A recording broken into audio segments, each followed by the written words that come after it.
नमस्कार, माझं नाव करिश्मा माने. मानेच रेसिपी मध्ये आपल्या सर्वांचं स्वागत आहे.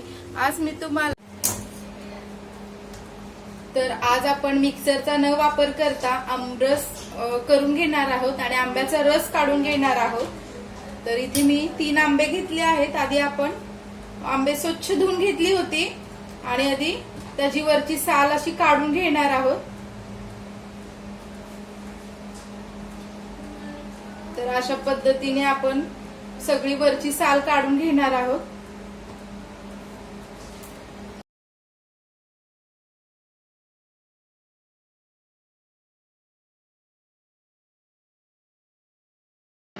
इथे मी पुरण वाटून घेणारी पुरण चाळणी घेतली आहे आणि त्यामध्ये आपण आंबा ठेवून छान असा त्याचा गर काढून घेणार आहोत.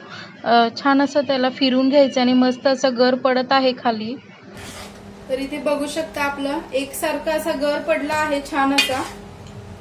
कुठे एकही गुठळ्या झाल्या नाहीयेत. अशा पद्धतीचा छान आपला गर पडला आहे. जराही आपण मिक्सरचा वापर न करता छान असा आमरस तयार करून घेतला आहे. आता आपण यामध्ये चवीनुसार साखर घालून घेणार आहोत.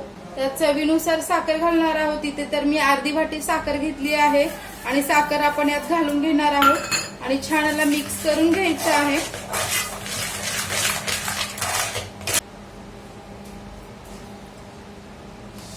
आणि इथे एक मी चमचाभर इलायची पावडर घालत आहे आणि त्यालाही आपण छान असं मिक्स करून घेणार आहोत. तर इथे आपला आमरस रेडी झाला आहे आणि याला थंड होण्यासाठी आपण फ्रीज मध्ये ठेवून देणार आहोत 2 ते 3 तासासाठी.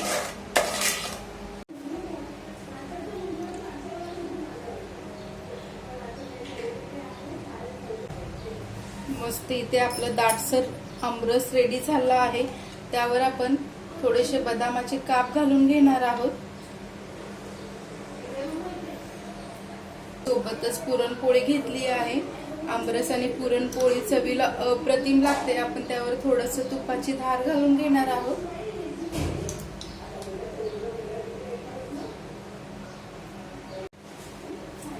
आमच्या घरात पुरणपोळी आणि आमरस सगळ्यांना खूप आवडते.